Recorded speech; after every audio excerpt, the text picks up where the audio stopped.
الحمد لله رب العالمين والصلاة والسلام على سيد المرسلين وعلى آله وصحبه وسلم. أعوذ بالله من الشيطان الرجيم. بسم الله الرحمن الرحيم. Assalamu alaikum wa rahmatullahi wa barakatuh. Nous sommes toujours sur le programme de Al-Amin.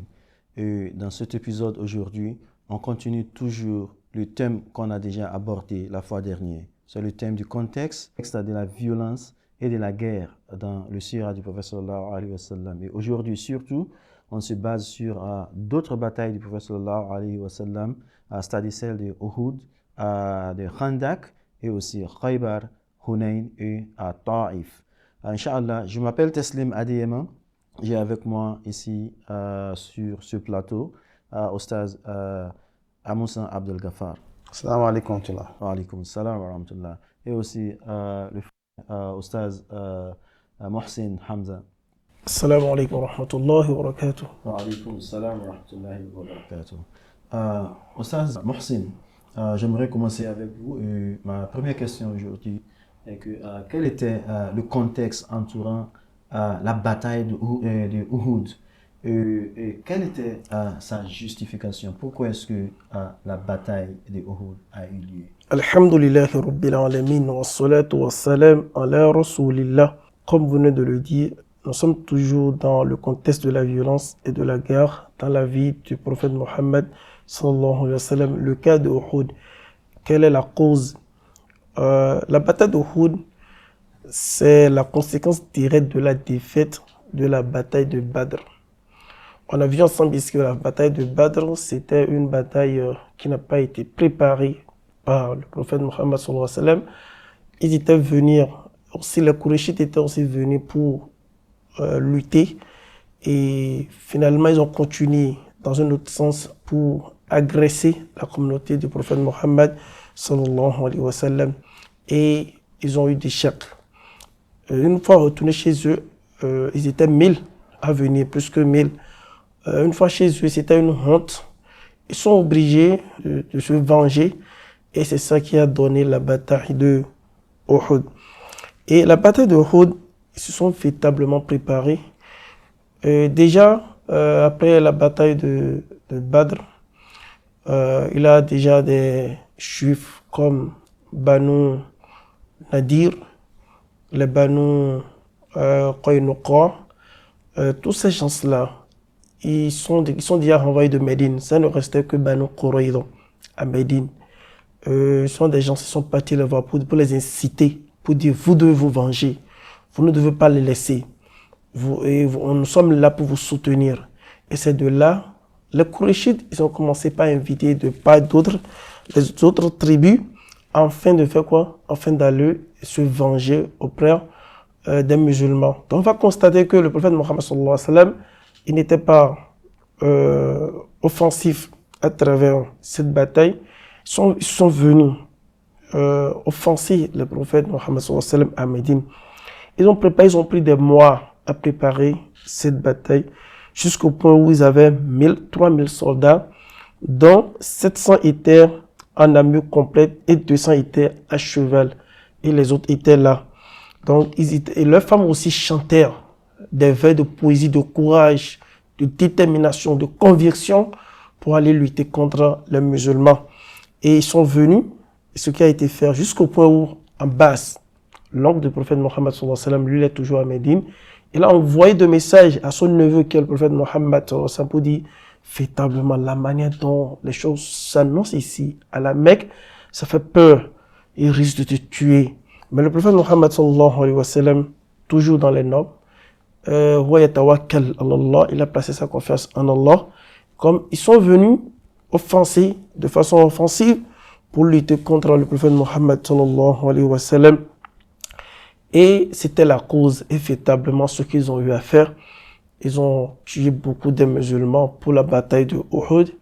Alhamdulillah, Allah a fait descendre ses anges, et par la fin, les musulmans, ils ont eu la victoire sur eux. Mais ils ont tué beaucoup de musulmans. Les musulmans n'étaient pas nombreux. Ils ont eu à tuer beaucoup de musulmans, jusqu'au point où ils ont tué près de 70 000, et 70 plutôt, des Hufaz, ceux-là qui ont mémorisé le Coran. Ils ont beaucoup tué ces gens-là. Et comme je l'ai dit, ils ont eu la victoire finalement. C'était véritablement la cause. La cause, c'était quoi? C'est de venir se venger pour ce qui s'est passé à la bataille de Badr. C'est ça la cause. Et ils sont venus, ces mécréants-là, pour se venger. Les autres n'ont pas le choix que de riposter pour défendre leur honneur, pour défendre les valeurs de l'islam, pour défendre l'État islamique et ce qui a été fait. Merci beaucoup. Donc, on voit ici que le prophète sallallahu alayhi wa sallam n'était pas le premier à combattre les Quraysh. Ils sont venus pour des représailles. Parce qu'ils ont été battus dans la première guerre qui s'est passée à Badr. Et pour cela, les Arabes étaient des hommes orgueilleux et ils se voyaient déshonorés par la défaite qui s'est passée à Badr. Et pour cela, ils se sont regroupés et entraînés, bien formés pour revenir combattre les musulmans. Et malgré cela, Allah subhanahu wa ta'ala a dit venez à l'aide des musulmans et ils ont pu eu la victoire sur les Mécois une fois encore. Merci beaucoup, Oustaz. Oustaz Abdel Ghaffar, si on passe à la bataille de Khandak, à la bataille qu'on appelle aussi l'Ahzab, quel est le contexte de cette bataille et qu'est-ce qui la justifie? Bismillahirrahmanirrahim. On remercie Allah subhanahu wa ta'ala, que la paix et la bénédiction d'Allah soit sur le prophète Mohammed et ainsi que sa famille, ainsi qu'à tous les musulmans. Allahumma amin. Alhamdulillah, cette bataille qui est aussi appelée la bataille Al-Ahzab, qui est aussi la bataille des tranchées, est une bataille qui est venue après la bataille de Uhud. Pourquoi cela est arrivé? Ceux qui avaient gardé rancune contre le prophète Mohammed sallallahu alayhi wa sallam. D'abord, les Juifs de Médine, notamment le Banu Nadir, et tous ceux qui ont trahi le prophète après le traité. Alors, ils se sont donc réunis, voulant sauver leur honneur. Ils sont allés à la Mecque pour se joindre à l'armée de Quraysh. Parce qu'ils savent que ceux-là sont toujours des ennemis déclarés du prophète Mohammed et des musulmans. Leur objectif commun était d'éliminer le prophète Mohammed, de mettre l'obstacle à l'avancement du prophète Mohammed. Alors, quand ceux-là de Médine, les traîtres de Médine, se sont joints aux armées de la Mecque, des Qurayshites, ils ont également demandé l'aide des tribus bédouins de se joindre aussi à leur armée. Ils en ont formé une armée de plusieurs personnes. Et ils se disent que c'est la fin du prophète et ses compagnons, c'est la fin des musulmans. Et c'est ainsi qu'ils sont décidés. Oustaz en a mentionné comment ils ont fait aussi le recrutement des hommes qui faisaient partie de l'armée.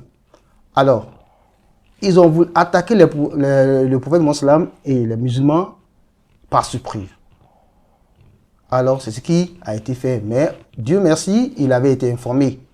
Et il y avait Salman al-Farisi, c'était une personne qui a donné l'idée de creuser autour de Médine une fossée bien profonde qui va servir d'un obstacle pour ralentir l'armée qui vient.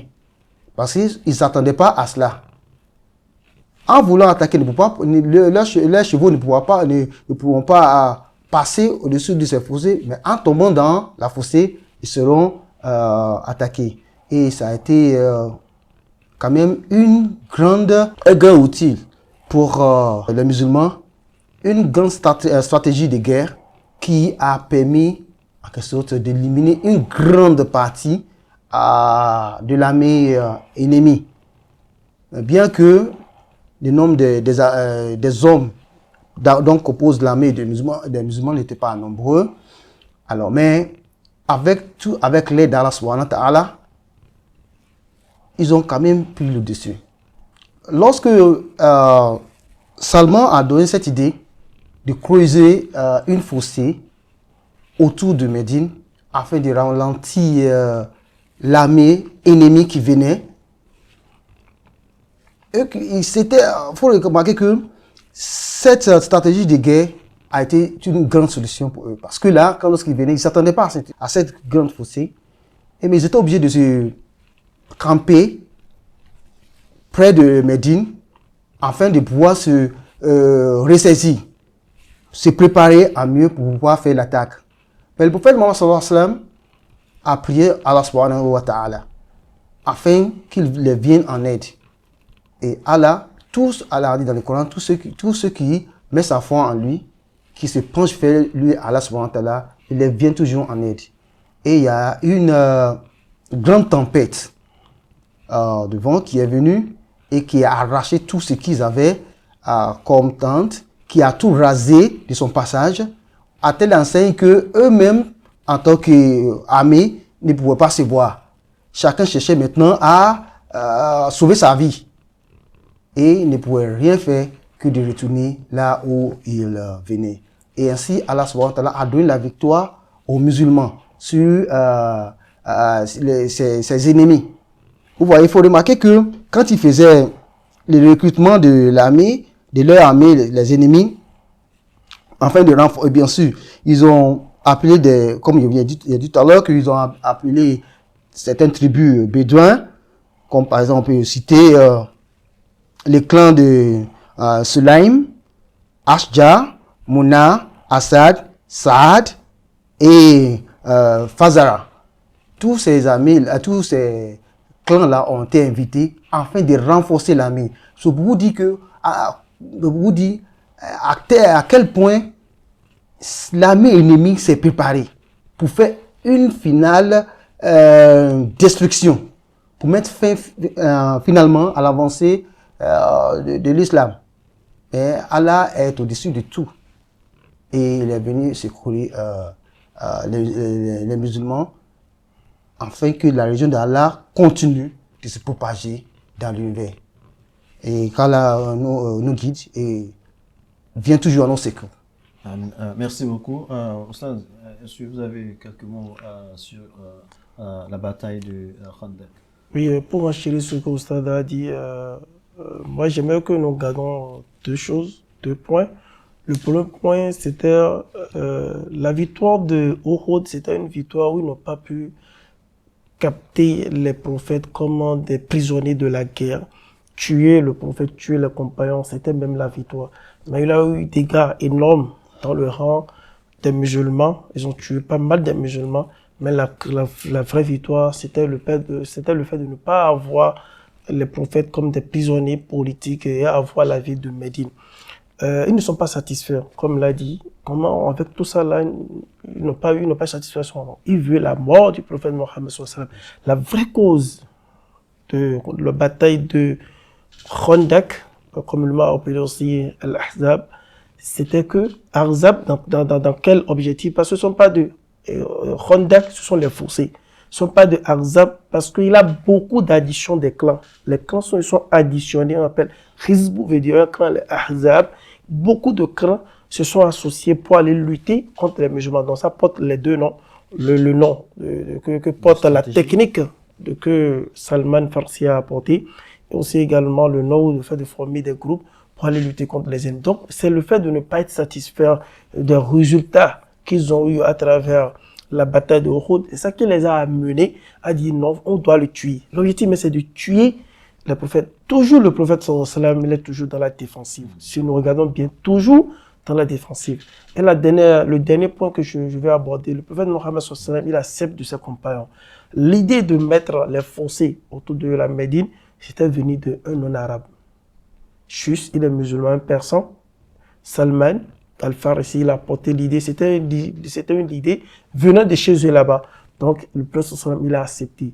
Et de plus profond dans le récit, le prophète Mohammed sallallahu alayhi wa sallam, il a beaucoup creusé. Il a fait quoi? Il a beaucoup creusé. Il a participé lui-même. Véritablement, il a participé pour qu'on appelle creuser autour de Médine. Donc le prophète Mohammed sallallahu alayhi wa sallam, il acceptait des idées de leurs compagnons, de ses compagnons. Il fait avec eux, c'est ça qu'on appelle le rôle d'un leader. Tu acceptes de ton seul baptême afin d'avoir des résultats conséquents, des résultats escomptés. Merci beaucoup. Et on peut tirer de cela, c'est que l'islam n'est pas une religion qui est fermée aux idées. L'islam est ouvert aux idées qui va aider l'humanité. Aux suggestions, bonnes suggestions. Voilà. Donc, merci pour cela, Ostaz. Je reviens à vous. On a la bataille de Khaybar. La bataille de Khaybar. Quel était le contexte de la bataille de Khaybar et pourquoi cette bataille? Parce qu'on parle ici du thème de la violence, des contextes de la violence et de la guerre dans le Sira du Prophète sallallahu alayhi wa sallam. Parce qu'il y a des gens, comme on a dit auparavant, qui disent que non, l'islam s'est propagé par la violence, par la guerre. Mais on vient de voir depuis les épisodes derniers que non, c'est pas cela. Et on a aussi encore Khaybar. Quel était le contexte de Khaybar? Est-ce que le prophète sallallahu alayhi wa sallam était le premier à s'engager, à attaquer les ennemis? Ou est-ce que qu'est-ce qui s'est passé?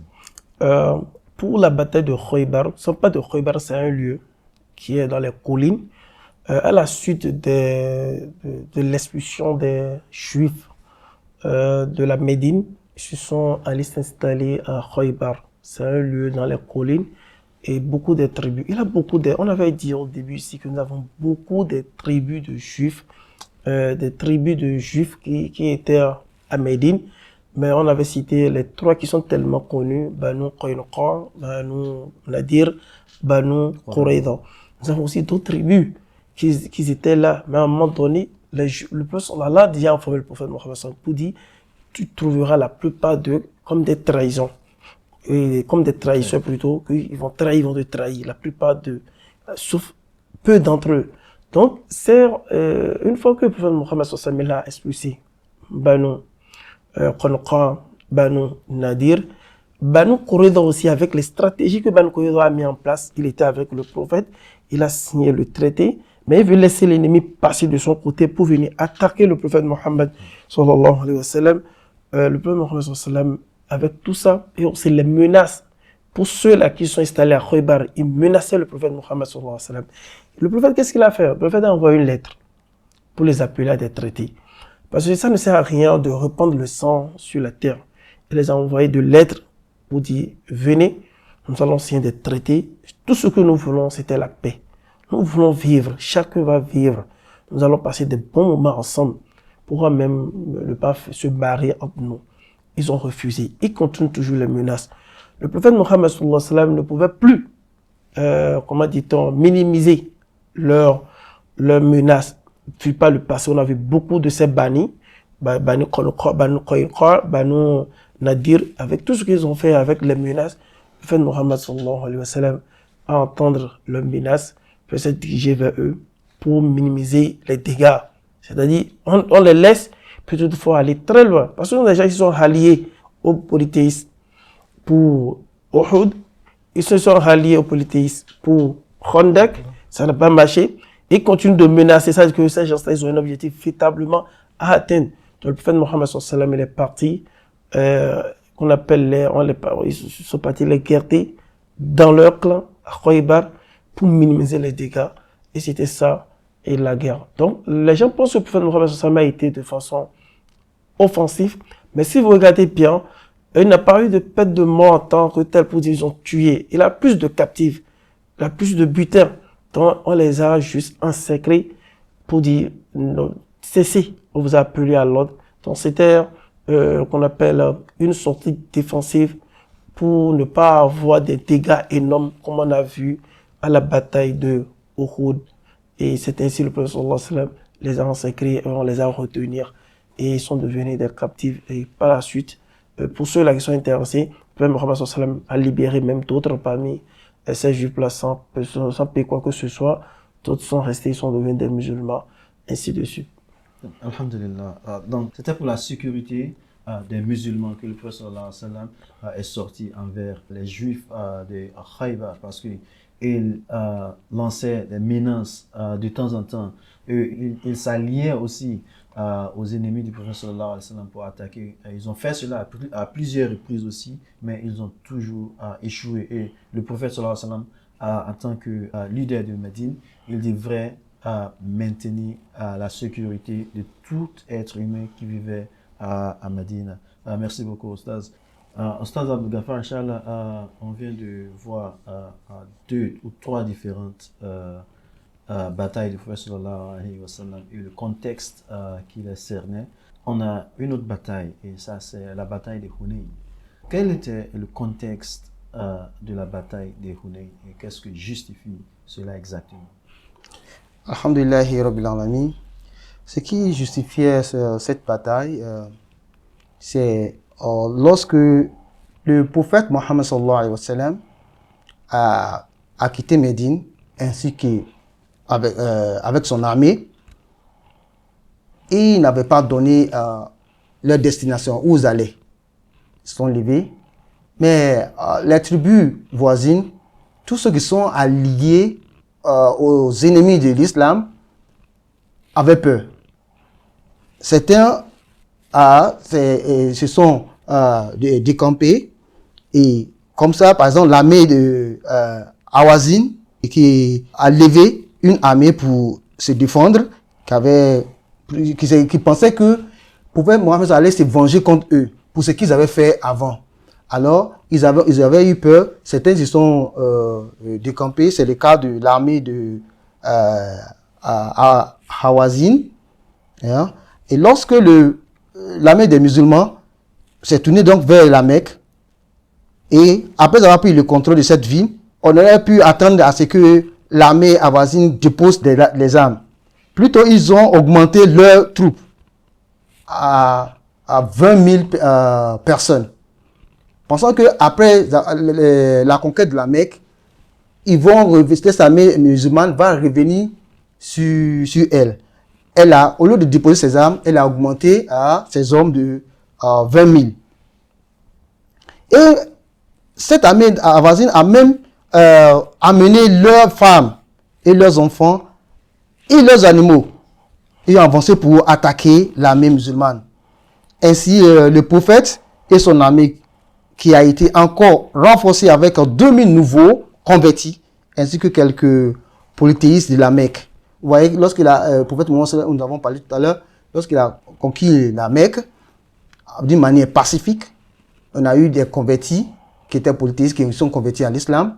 Eux aussi se sont joints aux musulmans. Et voilà, jusqu'à 2000 nouveaux qui sont joints aux musulmans.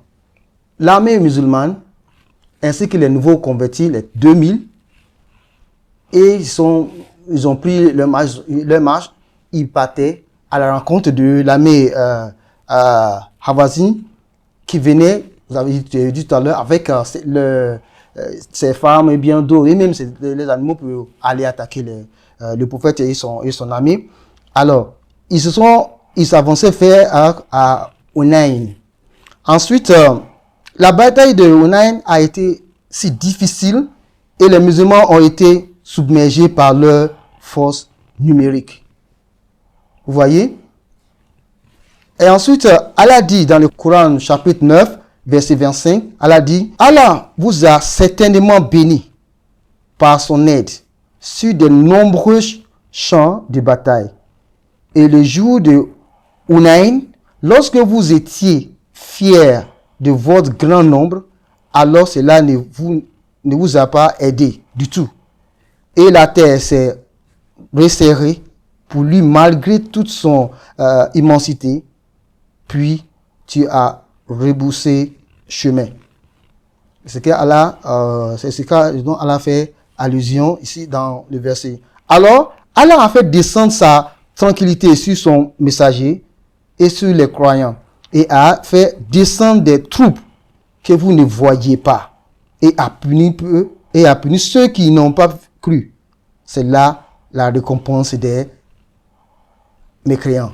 Allahu Akbar Kabira. Vous voyez, lorsqu'ils ont rencontré cette armée des Hawazin qui venait avec une armée de plusieurs hommes, quand ils sont rencontrés à Hunayn, la bataille a commencé, ils ont eu plus de main sur les musulmans.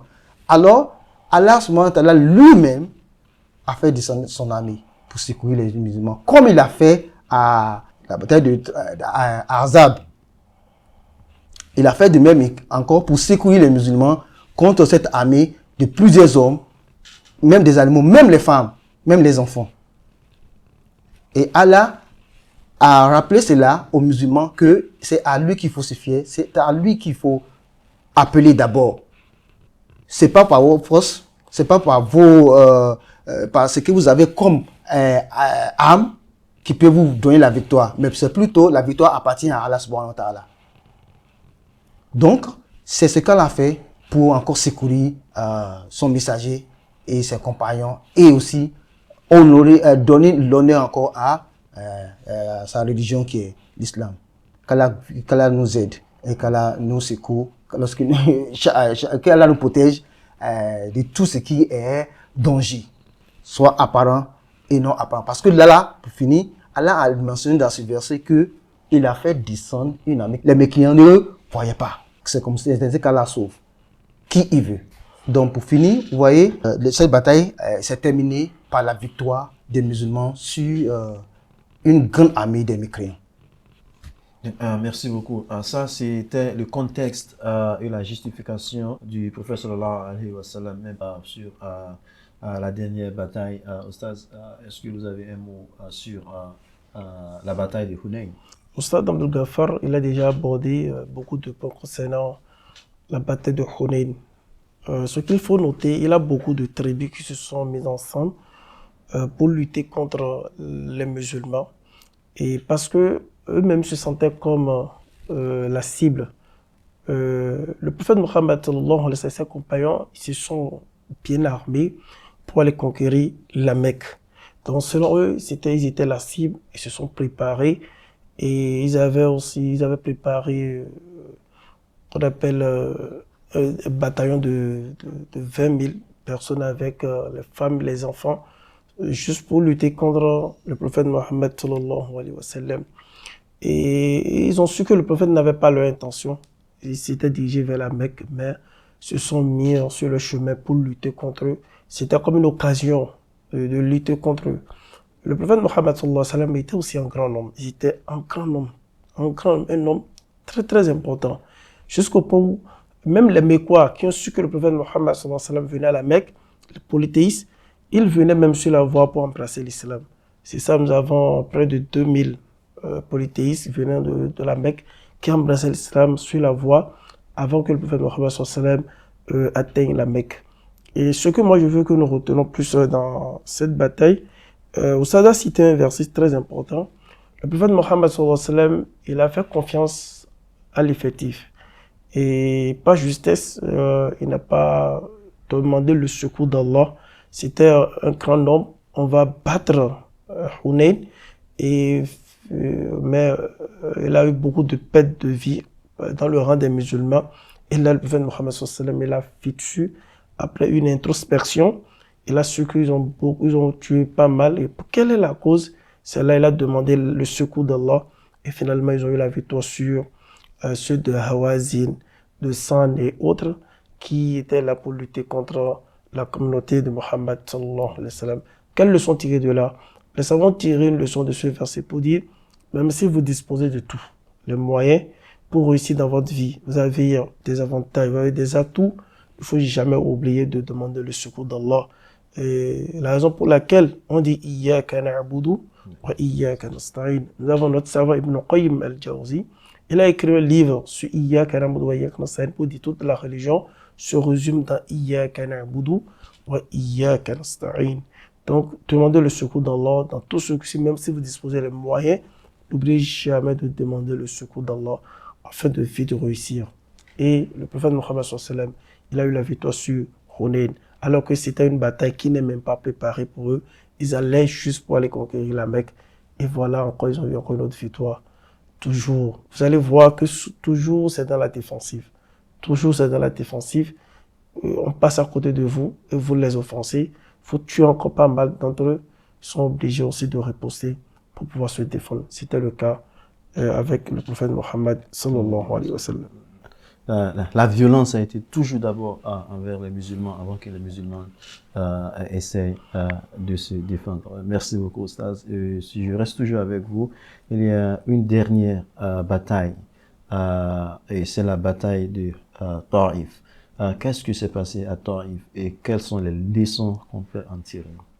Déjà en temps de Taïf, on se rappelle bien de ce qui s'est passé en l'année 10 de l'Hégire. En l'année 10 de l'Hégire, où le prophète Mohammed sallallahu alayhi wa sallam, on appelle l'année de tristesse, il a perdu son oncle, il a perdu sa femme. Parlons de Taïf, on doit avoir une mémoire sur Taïf, ce qui s'est passé lorsque le prophète Mohammed sallallahu alayhi wa sallam était à la Mecque. Et il est parti les rendre visite pour leur présenter l'islam. Il a été saccagé. Il était avec Zayd bin Jahsh. Ils étaient saccagés. Ils ont envoyé leurs jeunes et leurs petits de jeter des pierres jusqu'au point. Le prophète Mohammed sallallahu alayhi wa sallam, il a dit ce que j'ai eu comme peine à Taïf, c'était grand. C'était une grande peine. Et il a dit véritablement, c'était une grande peine. Mais malgré cela, Allah subhanahu wa ta'ala lui a envoyé l'ange des montagnes afin de mettre fin à la vie de ce peuple. Il a dit non, il se pourra qu'ils vont accepter l'islam. Le prophète Mohammed sallallahu alayhi wa sallam, une fois à la Mecque, il a un compagnon, comment dit-on, le compagnon, il est de Taïf, il s'appelle Urwa bin Mas'ud. Et il a proposé au prophète Mohammed sallallahu alayhi wa sallam d'aller présenter l'islam à son peuple à nouveau. Comme l'islam est déjà à la Mecque, et il est parti, ils l'ont tué. Il est parti, ils l'ont tué. Alors que dans la charte, dans les traités, on ne tue pas les ambassadeurs. Ils peuvent venir vous présenter quelque chose. Si vous n'acceptez pas, vous le laissez partir. Donc ils l'ont tué. Dans ce cas, le prophète Mohammed sallallahu alayhi wa sallam, il a envoyé ce qu'on appelle les compagnons. Ils avaient Walid ibn Mughir et Walid ibn Khalid.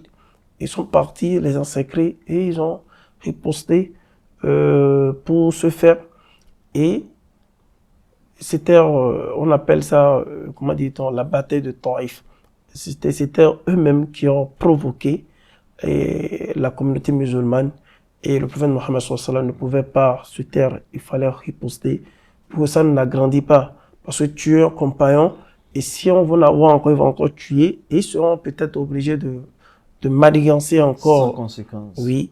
Donc le prophète sallallahu alayhi wa sallam, on les a corrigés, et pour les ramener à l'ordre. Et c'était fait par Khalid bin Walid et le prophète Mohammed sallallahu alayhi wa sallam. Et ceux qui étaient à Taïf, on les appelle les Banu Thaqif. Ce sont les Banu Thaqif. Ils ont tué même leurs propres fils. Vous voyez que ces gens-là, ils n'ont pas toujours compris. Même si vous ne voulez pas de l'argent, pourquoi tuer votre enfant?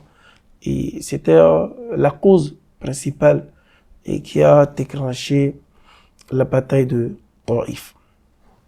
Merci beaucoup, Ostaz. On comprend maintenant quels sont les contextes des différentes batailles du prophète sallallahu alayhi wa sallam. Et chaque bataille a été la raison d'une provocation ou l'autre, ou même pour se préparer contre les offensives des autres. Et voilà ce que le prophète sallallahu alayhi wa sallam a fait. En tant qu'un leader, il faut protéger les soins, il faut protéger ses propres citoyens. Donc, c'est ce que le prophète sallallahu alayhi wa sallam a fait. Et pendant les 3 épisodes présents jusqu'à ce moment, on comprend toujours quels sont les contextes de la violence et de la guerre dans le sira du prophète sallallahu alayhi wa sallam. Et on a pris aussi différentes batailles, et on a fait la lumière sur ces batailles pour comprendre pourquoi est-ce que le prophète sallallahu alayhi wa sallam est allé en guerre envers différentes tribus. C'est parce que ils ont été toujours les premiers à vouloir attaquer le prophète sallallahu alayhi wa sallam. Il y a même dans ces batailles ceux qui sont partis en offensive envers le prophète sallallahu alayhi wa sallam, et grâce à Allah, ils n'ont même pas pu atteindre Madina à cause des stratégies que le prophète sallallahu alayhi wa sallam a mis en place, et à cause aussi de la présence d'Allah subhanahu wa ta'ala, parce que Allah subhanahu wa ta'ala a envoyé la tempête tonnerre envers eux et pour les déstabiliser, et ils se sont retournés. Le prophète sallallahu alayhi wa sallam n'est pas intéressé il n'aime pas verser le sang. Il prend toujours le choix de la paix. Il essaie toujours toutes les opportunités qui aident à consolider la paix sont les voies que le prophète sallallahu alayhi wa sallam entreprend toujours. Il choisit les accords, il choisit les alliances plus que la guerre. Il ne fait que la guerre lorsqu'il n'y a plus d'options. Inch'Allah, Ustaz, merci beaucoup pour la lumière que vous avez mise sur ces différentes batailles du prophète sallallahu alayhi wa sallam. Que Allah vous récompense beaucoup.